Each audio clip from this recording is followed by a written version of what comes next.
Hello बच्चों, तो देखें इस क्वेश्चन में क्या कहा हुआ है। Assign true false to the following statement. ठीक है, ये जो कुछ स्टेटमेंट दे रखी है इनमें ट्रू फॉल्स बताना है। तो देखिए इसका सॉल्यूशन कैसे करेंगे। फर्स्ट ऑफ ऑल तो क्या की कंसेप्ट इसमें यूज़ करना है वो देखते हैं। इसमें जो की कंसेप्ट हम यूज़ करेंगे वो यूज़ करेंगे Arrhenius equation and order of reaction. ठीक है, ऑर्डर ऑफ रिएक्शन के बारे में पूरी इंफॉर्मेशन होनी चाहिए। ठीक है, तो देखो एक एक करके स्टेटमेंट को देखते हैं और बताते हैं कि ये ट्रू है या फॉल्स है। ठीक है, फर्स्ट हमारी स्टेटमेंट कहती है the frequency factor has the same unit as the rate constant k. Frequency factor की सेम यूनिट होनी चाहिए रेट कांस्टेंट की तरह। ठीक है, तो देखो अर्हेनियस इक्वेशन ले लेते हैं। क्या इक्वेशन है Arrhenius? k is equal to A e raise to power minus E A upon R T. अब हमें क्या पता है ई की जो पावर एक्सपोनेंशियल पावर वो क्या होती है? डायमेंशन लेस होती है, डायमेंशन लेस और यूनिट लेस। तो इसके according k is equal to A आ जाता है in the terms of unit. तो इसकी तो यूनिट मतलब सेम हो जाती है रेट कांस्टेंट की तरह। a जो है फ्रीक्वेंसी फैक्टर है ना, अगर a फ्रीक्वेंसी फैक्टर है तो इसकी यूनिट तो k रेट कांस्टेंट के ही इक्वल हो गई। तो ये ऑप्शन तो हमारा क्या हो जाता है? ट्रू हो जाएगा। Frequency factor has the same unit as the rate constant k, ये हमारा ट्रू हो जाएगा। तो ट्रू हमें किस किस में दिया हुआ है? a में, b में एंड डी में। ठीक है, उसके बाद सेकंड स्टेटमेंट देखते हैं। बी स्टेटमेंट क्या कहती है? Upload L N C for the nth order reaction gives a straight line with the slope minus n and intercept k n. तो देखो इसमें देख लेते हैं क्या कहा हुआ है और इसको कैसे करना है। रेट लेना है, रेट इज इक्वल टू के एन सी की पावर एन। कंसंट्रेशन की पावर एन लेते हैं क्योंकि अगर ऑर्डर एन है तो कंसंट्रेशन की पावर एन हो गई। रेट को हम आर से डिनोट कर देते हैं। ठीक है, दोनों साइड क्या ले लेंगे? Take L N both side, दोनों साइड एल एन ले लेंगे।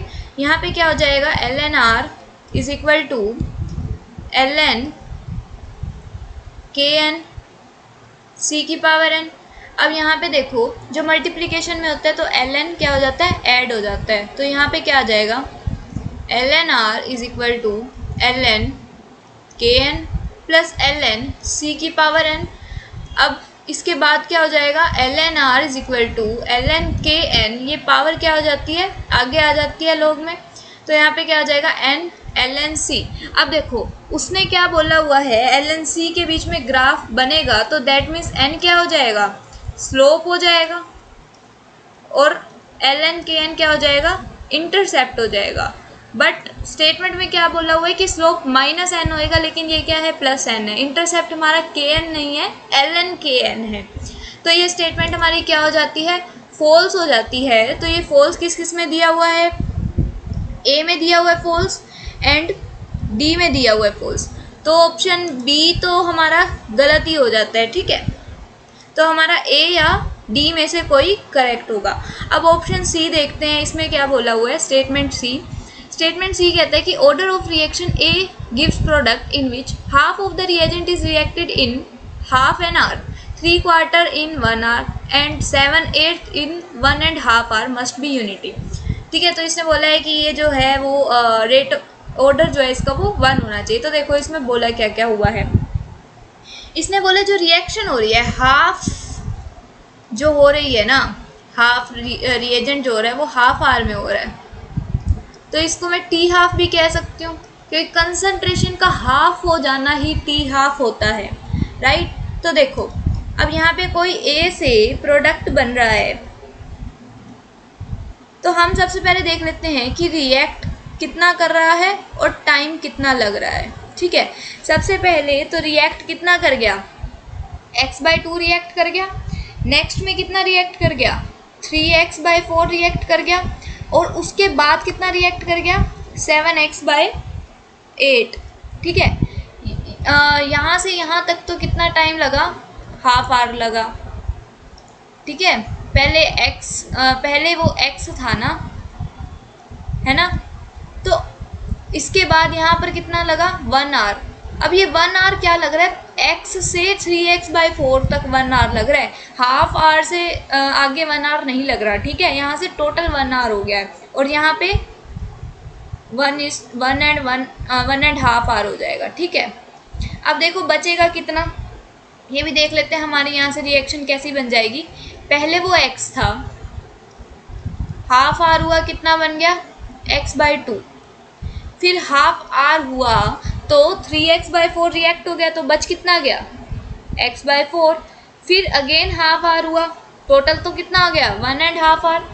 अब यहाँ पर कितना रिएक्ट कर गया 7x/8, तो बच कितना गया x/8, और हाफ को मैं t हाफ कह सकती हूँ, t half and t half, क्योंकि हाफ रिएजेंट जो है वो हाफ आवर में हो गया है,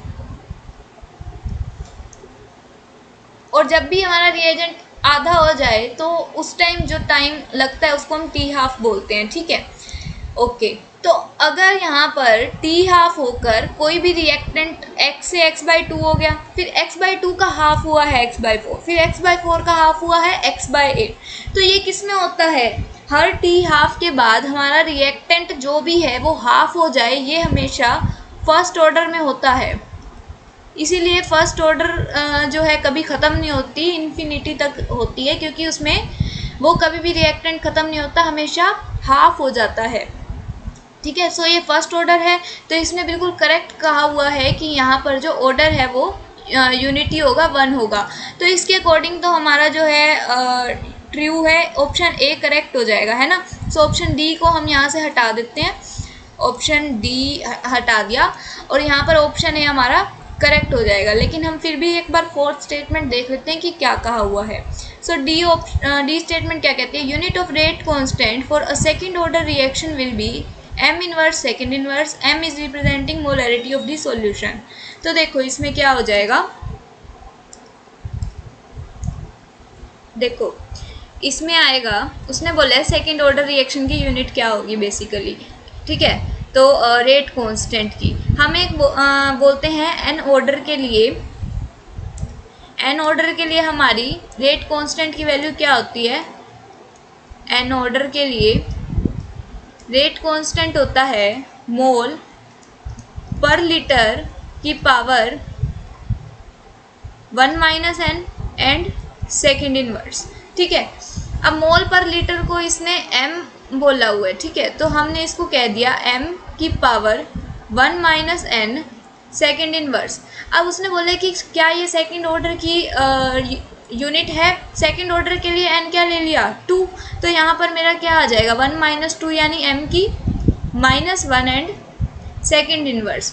for n is equal to 2 यानी सेकेंड ऑर्डर के लिए हमारे पास जो यूनिट आ रही है m इनवर्स सेकेंड इनवर्स आ रही है, तो देखो क्या ये करेक्ट है, yes m inverse second inverse ही गिवन है, तो ऑप्शन ए हमारा करेक्ट हो जाता है। आई होप आपको ये कंसेप्ट समझ में आ गया होगा। Thank you very much.